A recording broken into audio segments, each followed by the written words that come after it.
But if Allah subhanahu wa ta'ala wants good for you, He's going to give you an understanding of your religion. He's going to give you an understanding of your faith. And there's no way that a man or a woman can truly, properly understand their religion or their faith unless they understand the basic guidance presented to them, starting first in the Quran, which is the word of Allah subhanahu wa ta'ala. To be a student of knowledge is to be an honor. And to be a student of knowledge doesn't necessarily mean that you need to stop your studies here at the U of C and hop on a plane and go somewhere abroad. That's not what it means. We're living in different times now. To be a student of knowledge is to place knowledge at the forefront. Just as you place your studies here in this institution as something, as a top priority, similarly at the same time you understand that you need to complement that knowledge with divine knowledge, the knowledge of Allah subhanahu wa ta'ala. How unfortunate is it for a person to invest 4 to 5 years at this institute and leave without learning how to pray, without learning who Allah subhanahu wa ta'ala is, without understanding the basic chapters of the Quran that they recite on a daily basis. You cannot say that they came to this institute and they were educated. There has to be a balance in your worldly knowledge as well as a balance in your divine knowledge. The Prophet ﷺ would wake up and he would say, Allahumma inni as'aluka ilman nafi'a. And then he goes on to say, wa rizqan tayyiba. And then he goes on to say, wa amalan mutaqabbala. Now I'm going to ask you, because believe me, this is not going to be a lecture. I'm going to engage every single one of you. I'm not here to lecture you. You've already been in your lectures throughout the week. But he says, Allahumma inni as'aluka ilman nafi'an wa rizqan tayyiban wa amalan mutaqabbala. What is the first thing he started with? Knowledge. And then he asked for what? Rizq is like sustenance. And don't think rizq. A lot of the time we say money, right? Yeah, it is money, but your health is rizq. Your friendship is rizq. Your family is rizq. Your education is rizq. And then he goes, وَعَمَلًا مُتَقَبَّلًا. And deeds that are what? Accepted. And there is a truly a wise reason as to why the Prophet ﷺ put him in this order. Why did he start off with knowledge? Think about it. Why did he start off with knowledge? Your hand was about to go up, then you were afraid you were going to get it wrong, so you put it back down. And now I'm going to put you on the spot, so go ahead, brother. You can't do deeds that are accepted without knowledge? Exactly. It's a prerequisite. It's a prerequisite. Al-ilm qabla al-qawl wal-amal. Knowledge is the prerequisite to statement and action. You should not speak about Islam. You should not practice Islam unless you have the knowledge of al-Islam. Right? So I want to begin our session here today. I think we will probably break it into 2 weeks. This week, inshallah, we'll go with the introduction and we will begin I'm not going to say the tafseer, but I will say the explanation of Surah Al-Ikhlas and how we can derive some practical lessons from this beautiful chapter of the Quran. And inshallah, in our next session, we will be able to couple the two sister surahs, Suratul Falaq and Suratul Nas, inshallah ta'ala. But I do want to begin with our intentions. And it's important that everybody here checks their intentions. And we ask Allah subhanahu wa ta'ala to allow us to be amongst those who are sincere when it comes to serving His message, learning His message, and most importantly, exemplifying His message. A beautiful hadith from the Prophet sallallahu alaihi wasallam that he teaches us in order to preserve this intention. Allahumma inni a'udhu bika an ushrika bika wa ana a'lam wa astaghfiruka lima la a'lam. This is a hadith that every student of knowledge must know, understand, and recite on a daily basis. Again, Allahumma inni a'udhu bika an ushrika bika wa ana a'lam wa astaghfiruka lima la a'lam. You have to learn this if you are a student of knowledge, or even if you're working in the da'wah field. If you're a Muslim, you need to know this. It's important because this is where our weakness is. It's not externally. Our weaknesses are what? Internally. Our weaknesses are internally. We ask Allah subhanahu wa ta'ala to preserve our intentions, inshallah ta'ala. Let's move on quickly. I'm going to go through this quickly because I've been told you guys often talk about this. So I will just use it as a form of reminder, inshallah ta'ala. Virtues of this gathering, right? One of the incentives of why we should, the primary incentive of why we should be here is not because of the speaker, is not because of the people who are sitting beside us, but rather the primary objective is, number one, the pleasure of Allah and the virtues that Allah subhanahu wa ta'ala bestows upon us. So we share these virtues as a means of encouragement and consistency when it comes to seeking knowledge, inshallah ta'ala. This is something the Prophet ﷺ was ordered to have sought from Allah Azza wa Jal. وَقُلْ رَبِّي زِدْنِي عِلْمًا. And say, my Lord. He says Lord, he doesn't say Ya Ilahi, he says قُلْ رَبِّي. We say Rabb because Rabb is essentially our belief in rububiyyah. And our belief in rububiyyah consists of the understanding and the belief that Allah is the sustainer and maintainer of what we have. So He is Al-Alim. The ilm comes from the source. وَقُلْ رَبِّي. And say, O Muhammad, right? Rabbi, my Lord, Al-Alim, the source of this knowledge, Zidni, increase me in money. Is that what we ask? That's what we ask for a lot, right? Or opportunity, or friends, or husband, or wife. وَقُلْ رَبِّي زِدْنِي عِلْمًا. Knowledge. Because knowledge is the prerequisite of anything that is good. And ignorance is the prerequisite of anything that is bad. Ignorance is a disease, actually. It's a disease. And its only cure or medication or prescription is what? What do you think? Knowledge. It's knowledge. Allah subhanahu wa ta'ala, He says, هَلْ يَسْتَوِي الَّذِينَ يَعْلَمُونَ وَالَّذِينَ لَا يَعْلَمُونَ. Can you equate the people who know and the people who don't know? Somebody who knows how to pray, are they the same as somebody who doesn't know how to pray? No. Somebody who knows how to make wudu, are they the same as somebody who doesn't know how to make wudu? Somebody who knows how to read the Quran, are they the same as somebody who doesn't know how to read the Quran? Somebody who memorizes the Quran, are they the same as somebody who has no Quran in their heart? لا يستوي. This is actually a rhetorical question. It's rhetorical. هل يستوي الذين يعلمون والذين لا يعلمون. They're not the same. Absolutely not. They're on different levels. That's why Allah subhanahu wa ta'ala, He says, يَرْفَعَ اللَّهُ الَّذِينَ آمَنُوا مِنْكُمْ وَالَّذِينَ أُوتُوا الْعِلْمَ دَرَجَاتٍ. Allah raises those who have faith as well as knowledge, darajat, in levels. Allah raises us. You want to be raised in the sight of Allah subhanahu wa ta'ala? Allah doesn't care about your image. Allah doesn't care about your wealth. Allah doesn't care about your qualifications. Allah Azza wa Jal cares about your relationship with Him. And you cannot have a relationship with Allah if you what? Don't know Him. You can't have a relationship with Allah if you don't know Him. That's why He says, فَعَلَمْ. It's an order. أَنَّهُ what? La ilaha illallah. That's what we're doing tonight, by the way. We're fulfilling this command of Allah. فَعَلَمْ. فَعَلَمْ is an order. وَالْأَمْرُ يُفِيدُ الْوُجُوبِ. And the order indicates that the command is what? Obligatory. It's obligatory. فَعَلَمْ. Know أَنَّهُ what? That Allah is one. لا إله إلا هو. فَعَلَمْ أَنَّهُ لا إله إلا هو. He is Allah. لا معبود بحق إلا الله سبحانه وتعالى. Right? So, those are just some of the virtues from the Quran, some of the virtues from the Sunnah. Can you guys hear me good, inshallah? You guys hear me good? Right. Just want to make sure. There we go. From the Sunnah. So we highlight from the Quran and we highlight from the Sunnah. The Prophet ﷺ said, "Man salaka tariqan." I want you to visualize this. This was you. You don't understand. You probably didn't think about it. You probably just walk in. Maybe you had a coffee in your hand, a bag on your shoulder. You're walking to this hall right here. You're not reflecting on this hadith. Man salaka, whoever takes a path. Man salaka tariqan yaltamisu fihi ilma sahala Allahu lahu tariqan ila al-jannah. A person who goes on a path.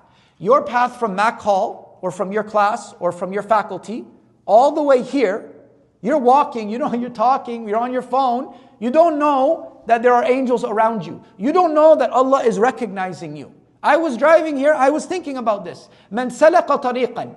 You're on this path, yaltamisu fihi ilma. All you want is to just gain knowledge. That's my intention. Again, we went back to intention. From the sign of a successful ending is a beginning that starts with who? Who do you think? Allah. Ahsant. From the sign of a successful ending is a beginning that starts with Allah. Allah Azza wa Jal. Man salaka tariqan, you're on this path, yaltamisu fihi ilma. I just want to learn, I want to benefit today. I'm not here to be a scholar, I'm not here to be a sheikh, I'm not here to be a ustaza, I'm just here to learn. What's the result?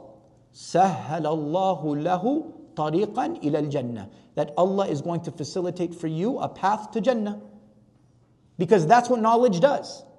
The gathering of the knowledge and the application and the implementation of that knowledge will facilitate a path for you to Jannah. It will. If learned, understood, and applied. So alhamdulillah, hani'an lakum, glad tidings to you all, that inshallah you are on this path of seeking knowledge and the ultimate reward of Jannah. May Allah subhanahu wa ta'ala grant us Jannatul Firdaus. Now, before we get into the surah, there are some responsibilities that we need to understand. We as Muslims, we have responsibility towards the Quran. We have responsibility towards the Quran. Because the Quran is a blessing. And with blessings come responsibility. If Allah blesses you with wealth, is there a responsibility? Yes. Allah blesses you with a spouse, is there a responsibility? Allah blesses you with children. Allah blesses you in a position of leadership. Is there responsibility? Yeah. Allah gives you the greatest miracle, right? Is there a responsibility? Yes. So what is our responsibility towards the Quran? The first responsibility we have towards the Quran is the first word that came down in the Quran, which is what? Iqra, right? No, I thought it was uktub. Wasn't it uktub? Are you sure? Positive? Okay. Iqra. What does Iqra mean? Read. Or, no. What does Iqra mean?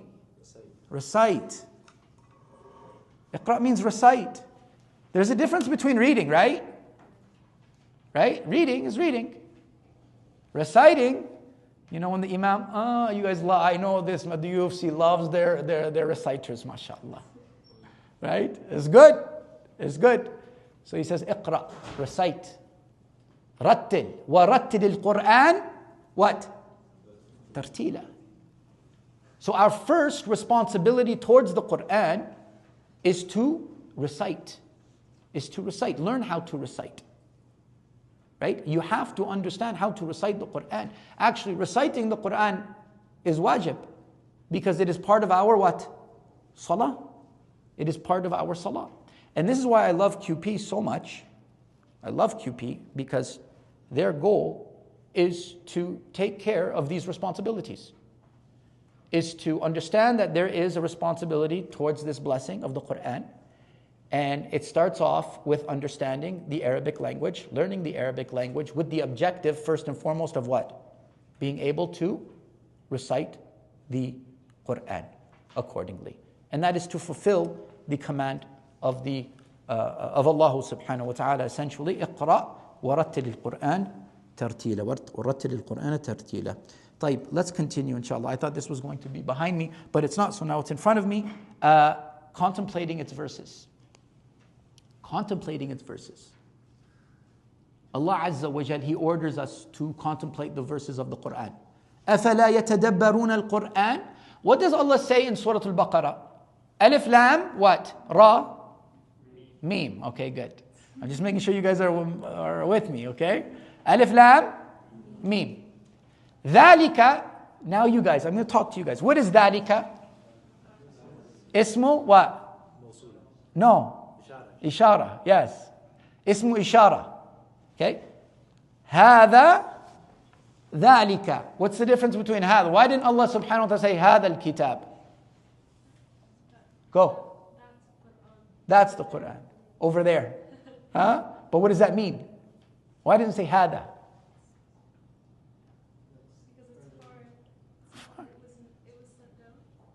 Okay.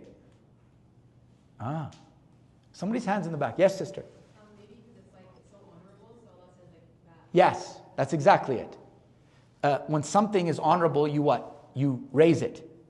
You understand? It's raised, right? So it's something that is far, not far in terms of its message or its guidance, but it's something that is held at such, we say, high esteem. So it's high in its level, so we say ذَلِكَ, that, right? Right?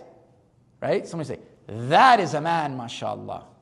Right? He might not be. That is a, right? ذَلِكَ الْكِتَابُ لَا رَيْبَ فِي. No doubt in it. Right? Allah wants you to know that regardless of whatever doubts come to you after reading this, or whatever doubt you have of this, I'm telling you right now, لَا رَيْبَ فِي. There's no doubt in this. Hudan, who? For who? لِلْمُتَّقِينَ. We learned something very important here. That the Quran, yes, it is a book to be recited. It is a book to be recited. But just as important of its recitation is its what? Understanding. It says huda. What is huda? Guidance. Okay? So guidance. If the Quran is guidance, what does that imply? What does that imply? If it's guidance, if I give you direction, what does that mean? Go ahead. Somewhere we have to be directed to. Somewhere you have to be directed to. Go ahead. You have to understand it. That's the point. If it's a book of guidance, if it is a book to impart direction for you in your life, you need to understand those directions. You need to reflect on those directions. You need to contemplate those directions. If not, you're missing the objective of the Quran. Our book is not a book where we say, oh, it's only for the Arabs to know. Less than 20% of Muslims on earth are Arab. Let's understand that. Less than 20% of Muslims on earth are Arab. Islam is not the religion of Arabs. But the Arabic language was chosen as this message, number one, because it's preferred. Number two, because it's still what? It's a living language. Not only is it living, it's growing. Can you guys take Arabic in university here? You can take Arabic 101. Do most of you guys do that? It's like say free pass. I remember when I was in university, I took French. I studied in French immersion, so I took French. Then I got in there and then I realized how much I forgot when I was younger. I was subhanAllah, get me out of this class. This is too much. But anyways, the point is that it's a living language. It's a language that is still here. And it's a language that is referred to as an ocean. It is such a powerful language. It is such a strong language.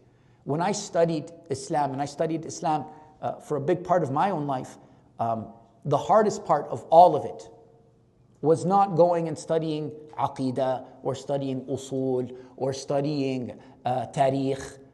The most challenging part I personally found was what? The Arabic language. Was the Arabic language. It is so deep. It is so deep, and it is such an amazing language. And it's a miraculous language because Allah used that language as the language of the Quran. And as we know, the Quran is the uncreated word, miraculous word of Allah, revealed to Jibreel, revealed to Muhammad sallallahu alaihi wasallam, that when recited is a form of worship. That is how the scholars, they define the Quran. The miraculous, uncreated word that was given to Jibreel, revealed to Muhammad sallallahu alaihi wasallam, that when recited is a form of worship. That is the Quran. ذَلِكَ الْكِتَابُ لَا رَيْبَ فِي هُدًى, a guide to al-muttaqun. Go ahead. Just a question about the first point. Can you explain more about the difference between reciting and reading? Sorry? Can you explain more about the difference between reciting and reading? Reading is when you read. Reading, this is reading. Bismillah ar-Rahman ar-Rahim. Alhamdulillahi Rabbil Alameen. Recitation is usually included with the skill of what? Tajweed. With tajweed. Right? With tajweed. Right? So to recite, right? To recite is to recite with tajweed. Bismillahir Rahmanir Rahim. Right? Him. Right? Bismillah ar-Rahman ar-Rahim. That's the difference, right? There's code that must be considered. Reading, furthermore, I'll give you an example. You're in salah, Allahu Akbar. Can you read in your head? You can read in your head, but is your salah accepted? No, it's not. This is like, again, going back to like basic fiqh of salah. You can read in your mind, right? You can read in your mind. If you say Allahu Akbar and you're standing there, even in the quiet prayers, when you're praying behind the imam, and some of the majority of madhahib, they'll say, you know, in the quiet prayers you would recite yourself. Your lips need to be what? Moving. Your tongue needs to be moving. Because you still need to what? Recite. You still need to recite. Right? Let's move on inshallah ta'ala, and we will save questions for the end of the lecture inshallah ta'ala. Where did we end off here? Where are we now? We said, who can give me the first two responsibilities? We mentioned them. Yes. First one is what? Sorry, brother? Learn to recite. Where do I know you from? Huh? One of my classes. Masha, I think it's been a while, but you've grown. Is this your first year here? Second year here? You just came? Oh, mashallah alayk. Oh, mashallah. Yeah, this guy, mashallah, loves knowledge. He's on here getting that Jannah, mashallah, for him. Allah yahfadak. You look very familiar, mashallah. The first one was what? Huh? Recite. Second one was what? Understand. And then we say memorization. Why does understanding come before memorization? Think about it. The scholars, they put this order. Go ahead, Abdurrahman. It's easier to memorize. Right? This is what we tell every tahfidh student. Go and memorize this passage. Make sure you read it in the clear Quran. Before you come back tomorrow, I will ask you about its what? Meaning. Now, I'm not saying you need to understand the in-depth meaning and so on and forth, but have what? Just a basic understanding. And it makes you enjoy it even more. It makes you enjoy it. That's the fruit of the Quran, is understanding the Quran. Right? So by what? By understanding it, naturally it's going to be easier for you to what? Right. What did Allah subhanahu wa ta'ala say in the Quran regarding memorization? He says, Inna nahnu wa nazalna dhikra wa inna lahu lahafidhun. When you memorize the Quran, what are you doing? You're fulfilling the promise of who? Allah. How did Allah preserve the Quran? How did Allah preserve the Quran? He preserved it through you. He preserved it. He chose you to be a means of preservation for the Quran. You go and you take the Bible, you take the Torah, you take the Gospel, you take whatever religious book, take your math book or your science book, go throw it in the fire or throw the Quran in there with it. The Quran will come back immediately within 6 to 8 hours. Word for word. And there will not be a mistake. Because of people like you have committed yourself to learn and understand the Quran. That's why the Prophet ﷺ said, خَيْرُكُمْ, the best of you. Who are the best of us? The one with the most money? The one with the greatest qualification? I have my PhD now. I'm superior than you. خَيْرُكُمْ, who are they? مَنْ تَعَلَّمَ الْقُرْآنِ وَعَلَّمَهُ. The best of you are those who learn the Quran. And that learning could be what? Reading. Contemplation, it could be memorization, it could be recitation. That doesn't mean you learn it and then it says what? You don't only learn it for yourself, because this religion isn't a stingy religion. تعلم القرآن, and then what's the responsibility? وعلمه, and you teach the Quran within your capacity. Does that mean you need to stand here? You guys give Jum'ah here? Stand here and then you have to teach everyone. Go. If you have a younger brother or younger sister, teach them the Quran. I teach my children the Quran every single day. And that's where I find the most pleasure. You have a younger brother, a younger sister, start with them. Your mother, your father, your cousin, your friend, teach them. You don't have to be a sheikh and walk around with the big hat on your head and the thobe up to your knees. I'm telling you, if you know something, بَلِّغُوا عَنِّي وَلَوْ what? ayah. Yeah, and you say, oh, the hadith is weak. Okay, yeah, whatever. Hadith is weak. But the meaning is what? The meaning is what? Is sound. The meaning is sound. Right? So we memorize the Quran as a means of what? Preservation for the Quran. اقرأوا القرآن فإنه يأتي يوم القيامة شفيعا لأصحابه. Read the Quran, recite it, for indeed it will come on the day of judgment as an intermediary or as an intercessor between you and who? Allah. You know, many people, they memorize verses. I always tell younger kids, I'll tell you guys this too. I say, who's your favorite rapper? Don't, astaghfirullah. Astaghfirullah. Yeah, astaghfirullah, what are you talking about? Yeah. Naturally, it's very easy for us to memorize lyrics. And I always say, when you find that rapper on the day of judgment, يَوْمَ يَفِرُّ الْمَرْءُ مِنْ أَخِي وَأُمِّهِ وَأَبِي وَصَاحِبَتِهِ وَبِنِي. You're going to go up to them and you're going to start reciting them the lyrics. I'm like, get the heck away from me. What did those lyrics do for you? What did they do for you? They did nothing for you. But the Prophet ﷺ said, continue to recite the Quran on the day of judgment as you will continue to be raised, and you will only stop being raised until you what? Stop reciting the word of Allah. You control your status with Allah when it comes to your memorization and recitation of the Quran. You control it. Like, last one. So we have what? I want you guys to make sure you leave with something at least. Recitation, contemplation, memorization, and application. So let's just memorize. We just made that up. What is it? Give it back to me.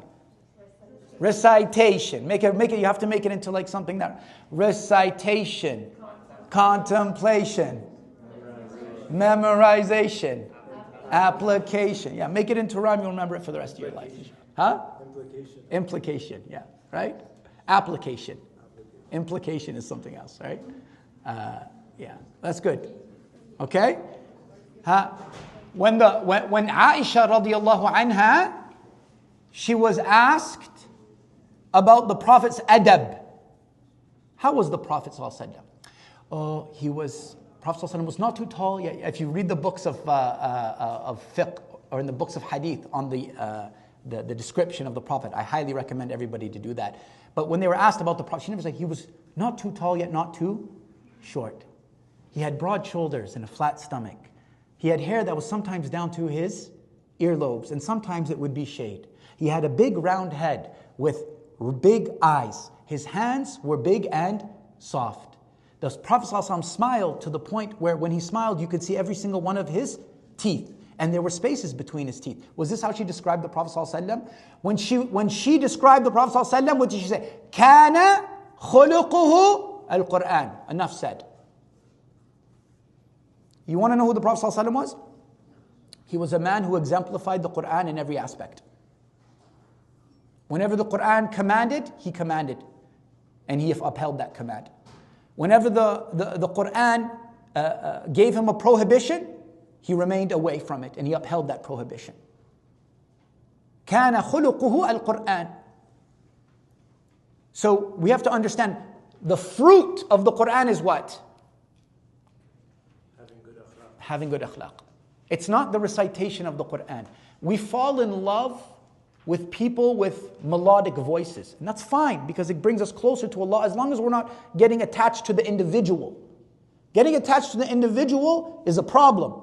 Getting attached to the message that Allah has provided that individual to impart and share, that's okay. But we have to understand something very important here. There are many people who can recite the Quran. Many people who can recite the Quran. But very few who can apply it. And I'm just going to give you one quick story before we get into it. How much time do I have? Oh my God, it's already like 4:45. You have like 15 minutes till Adhan. We have 15 minutes till Adhan. I haven't, maybe, if you guys are okay. Is everybody okay if you guys give me 30 minutes? 5:15 okay? You can take another session too if you want I can take another session too. This guy has something on a Friday night. I know he needs to get to it, inshallah. Right? He's like, give it another session. What really means is like, bro, I gotta go. I'm playing, akhi. I'm playing. That's what you get for sitting in the front row. Yeah, inshallah. Let's see what we can do. But I do need to share this with you guys, right? And even if it's at the expense of the surah, that's fine, inshallah. Wallah, I forgot what I was going to say. Wallah, I just forgot, huh? That's what happens when I do that. Allah's like, okay, you want to make fun of him? I'm going to make fun of you, huh? وَمَا أَنْسَانِيهُ إِلَّا الشَّيْطَانِ Subhanallah. Yalla, remind me. Okay, story. So, and this goes back to application. How not everybody can apply who can recite. When I was a student in Malaysia, I studied in Malaysia for a few years of my life. And I had not a roommate, but a neighbor in our hostel who was Japanese. And his name was Makoto. And I remember him today. He's a great, great man. But he's non-Muslim, by the way. And he was there doing his PhD in Islam. He wasn't a Muslim. And deep down inside, I knew why he was doing his PhD in Islamic studies. I understood. I wanted to give him benefit of the doubt, but it's just the way the cookie crumbled. One day he invited me over to his room and he wanted to make me dinner. What do you guys think he made me? Huh? Someone said pork. Someone else said Pork? Yeah, I don't know why they would say that. Probably noodles. Noodles. So you're on the right direction. You're not racist, ya akhi. Wallah, it's not racist, ya akhi. Think about it. He's from where? It's not racist, bro. Wallah, it's not. Sushi. Wallah, that's what he did. Sushi. Fresh sushi. Sushi. He was making it in front of me, mashallah. And then he's like, Ali, I have a surprise for you today. I said, okay, what's the surprise? He says, listen. And then he goes on to start reciting, أعوذ بالله من الشيطان الرجيم بسم الله الرحمن الرحيم الحمد لله رب العالمين الرحمن الرحيم. And he just recited the whole Fatiha to me, better than some Muslims even know it. And he goes, did I do good? And I said, man, that's amazing, that's great. 30 minutes later, after we were done eating, guess what happened? The adhan went off. And in Malaysia, alhamdulillah, you hear the adhan what? Out loud. Allahu Akbar, Allahu Akbar. And then the muadhin said, Hayya ala salah. And then I said, Makoto, I have to excuse myself. He says, what? I said, I have to go and pray. I said, just 2 minutes ago, you were making a dua. And you were asking Allah what? Ihdina siratal mustaqim. Not everybody who recites the Quran, what? Practices the Quran.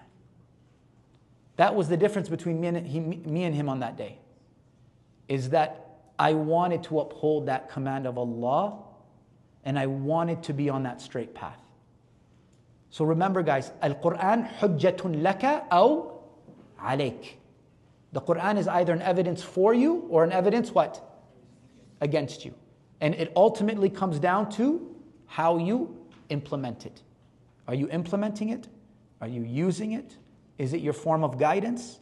Is it your spiritual GPS? Or is it a book that you've memorized because your parents sent you to the masjid every single evening and you were forced to memorize it and you're slowly forgetting it? Right? Let's move on to the surah. Inshallah ta'ala, we'll see what we can get done. Let's start off with the name of the surah. Suratul Ikhlas. The name of the surah. Now, the surah, Suratul Ikhlas, when we look at the books of fiqh, we find that there are many different names that are given to this specific chapter. Does anybody know other names that are given to this specific chapter of the Quran? Huh? Okay, so we have Surah Al-Tawheed, Surah Al-Samad, Surah Al-Ma'arifah. What does Surah Al-Ma'arifah mean? Recognition, recognizing something, to know something. Surah Al-Asas. What does Asas mean? Foundational, right? Surah Al-Nur, the surah of light, right? Let's understand something here, and this goes not only for Surah Al-Ikhlas, but all chapters of the Quran. The chapters of the Quran, their names are not considered what? Part of the Quran. Okay?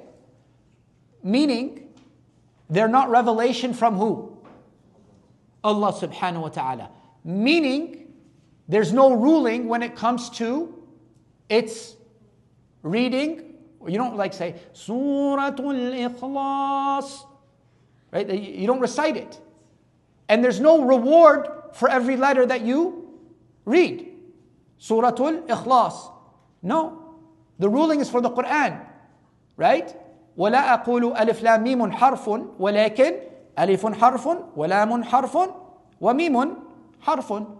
And for every letter of the Quran, you will get. Now, what is the purpose of the names? Two things. In order to distinguish between what? The chapters of the Quran. Quran was revealed how many years? 23 years. How many years in Mecca? 13. How many years in Medina? 10. Right? 23 years. Different time, different place, different circumstance. So it is a means to distinguish what? The chapters from one another. How many chapters in the Quran? 114. Very good. Number two, it is to highlight its major what? Theme. Its major theme. Okay? So here, its major theme is ikhlas. How is that a major theme in this surah? Anybody know? How is that a major theme in the surah? Ikhlas. What does ikhlas mean? Sincerity. So how do we reconcile the name and the content of this surah? How do we bring them together? How does it make sense? Go ahead, Abud. Sure, that's almost there. Yeah. In order to be sincere towards Allah, we have to know. Yeah, exactly. Right? If you want to be sincere to Allah, you have to what? Know Allah subhanahu wa ta'ala. Right? It's a sincere belief. And I'll tell you something. My specialization when I studied overseas in Medina was theology. And when you get into theology, you get into different types of beliefs within Islam. And I will tell you this right now, and I'm very confident saying this. And may Allah subhanahu wa ta'ala guide me in my words. If you understand the basics of Surah Al-Ikhlas, that is all you need to know about Allah subhanahu wa ta'ala. Allah will ask you in your grave, وَمَنْ رَبُّكَ. Actually, that's the first question. مَنْ رَبُّكَ مَا دِينُكَ وَمَنْ نَبِيُّكَ.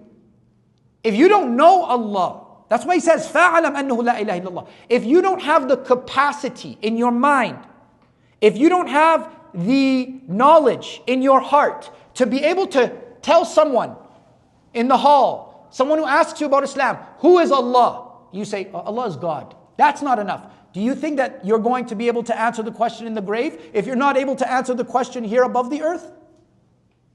It's impossible. It's insincere if you don't know Allah Azza wa Jal. And you're able to impart that knowledge. And you're able to share that knowledge. It's the message that every single prophet and messenger came with. La ilaha illallah, Muhammadur Rasulullah, right? Musa Rasulullah. Isa Rasulullah. Right? Ibrahim Rasulullah. That's the common denominator. آمن الرسول بما أنزل إليه من ربه وال. What is it? كل آمن. First thing is billahi. Because that was the core message of every single prophet. Is this surah right here. It did not change. The Sharia, it changes. The Sharia of Musa is not the same as the Sharia of who? Muhammad sallallahu alayhi wa sallam. The Sharia of Isa, the Sharia of Ibrahim alayhi salam is not the same as the Sharia as who?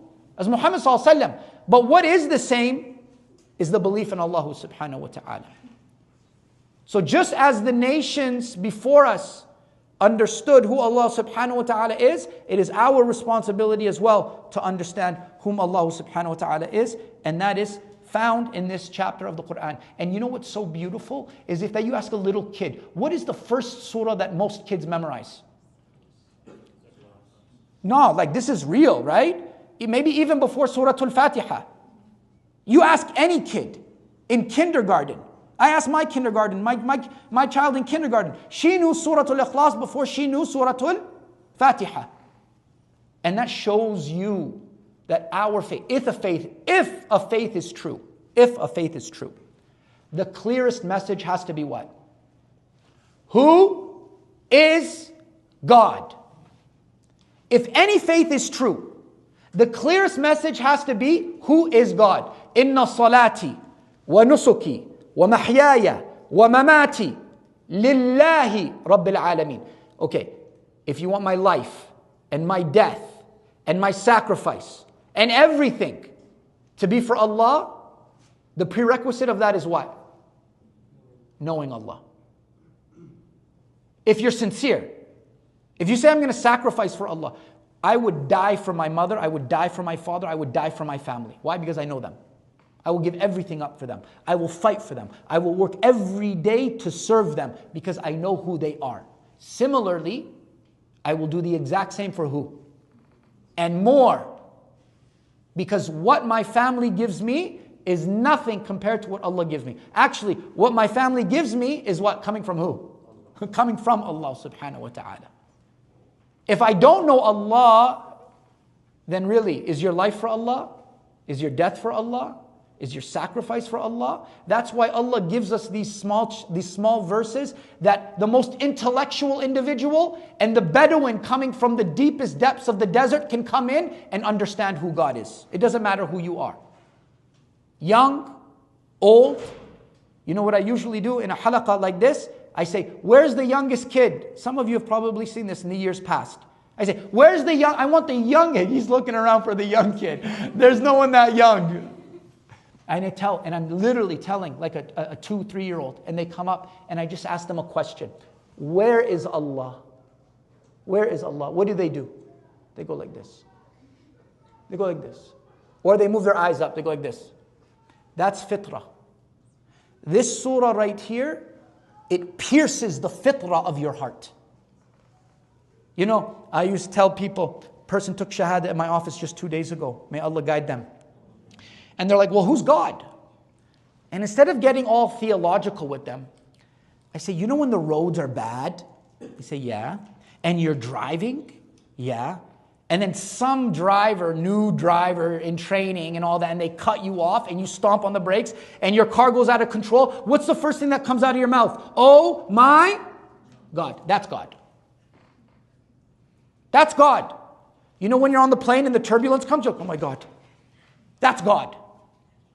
Because that's your fitrah, that's your natural disposition. Then Surah Al-Ikhlas comes and it what? It highlights exactly who that God is. So it gives clarity and it gives understanding that yes, I believe in a higher power. Who is this higher power? قُلْ هُوَ اللَّهُ Ahad. There's so much more I want to talk about, but time is going on. So let me just get into it. Qul. Give me 10 minutes. You guys lost that. I'm sorry, you guys. If you want, you can start the surah from next last week if you want to. Because they have a brothers retreat here right now. But you can take 15 minutes if you want. I'll take 10 minutes. I'll meet you in the middle. Because I don't want to, if they're waiting, I don't want to. There's no one there, but.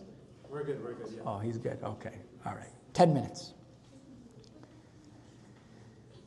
Qul. What does the statement qul mean? Say. What do you think that represents? Qul who? Who's told to say this? The Prophet sallallahu alaihi wasallam. And anything that the Prophet sallallahu alaihi wasallam is ordered to say, we also have what?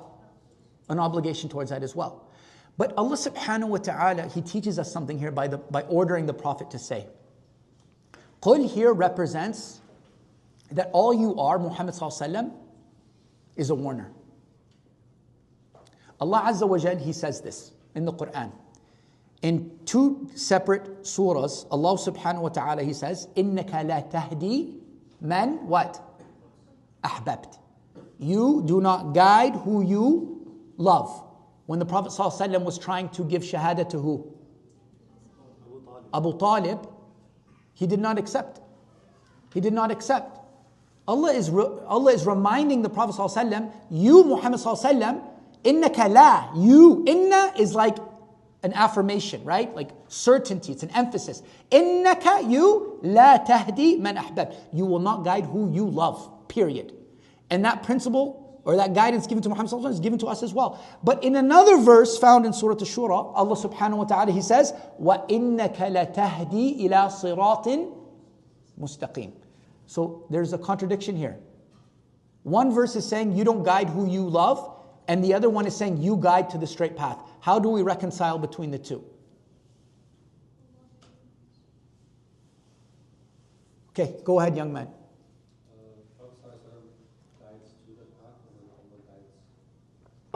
On the path. Can we say that? That's fair. That's a good way to put it. Prophet ﷺ guides to the path. He guides to the path. But Allah subhanahu wa ta'ala guides on the path. I can only give you direction. You tell me how to get home from here. You tell me how to get to the zoo. You tell me how to get downtown. I'll give you direction. But I can't guide you downtown. Right? Guidance is of two types. Does anybody know what it is? Guidance in Aqidah is of two types. Irshad is one of them. Irshad and Sirat are the same, because Sirat means path, Irshad means guidance to the path. Hidayah. Okay? Hidayah. Hidayah is of two types, Irshad and Tawfiq. Okay? Hidayah is two types. Irshad is what? Direction. Don't do this, do this. That's what the Quran is established on. Irshad. Ya ayyuhal ladina amanu. Either a command or a prohibition. Tawfiq, what does tawfiq mean? If I say waffaqaka Allah, what does that mean? Huh? Tawfiq, yes. Short tawfiq is may God give you the ability to see you through it. We'll use your language. To see you, what? Through it. Waffaqaka Allah. Why do we say waffaqak? Who? Allah. Because tawfiq only comes from who? That's why Musa, he says, وَمَا تَوْفِيقِي what? إِلَّا بِاللَّهِ. My ability is not from anyone except for what? Allah. Being here is not except anyone from Allah. Staying healthy is not from except anyone from Allah. Being successful is not from anything but my iman is not from anything but from Allah. My ability to graduate with a degree, I would like to thank my mother and my father. That's good, but first, before your mother and father, I would like to thank Allah. Did you see what happened in the Golden Globes, or what was it? What was it? You guys didn't watch this? What's going on in Los Angeles? Yeah. So the sister was like, so the sister, a'udhu billah. So this girl, right? So this girl was like, she made this, like, they had this list. It was like, who, all of the winners of tonight, who did they start off by thanking first? So it was like mom and dad, cast members. Like mom and dad was like 10, 15. Cast members was like 8. And then it said, God, what? 0. And she says, yeah, no one thanked God in this God-forsaken city. She said that. And then the next day, guess what happened? You guys don't, Wallah, is it like you guys don't know this? I don't think the university is on social. I saw this. You didn't see it? Watch, when you guys leave, go, Google it. Check it. You got a different for you. Yeah, I guess. Or maybe I guess, right? Maybe, right? Right? It was actually Islamic, because they tried using it as like a, right? But we thank Allah first. We thank Allah subhanahu wa ta'ala first. We haven't even got to huwa. We haven't even got to huwa. Guys, that's it. Khalas. You know what? The Quran deserves to be what? Respected. Inshallah. Khalas. We'll finish here for today, inshallah. Next week, we'll do Suratul what? ikhlas. Inshallah ta'ala. Jazakum Allah khairan.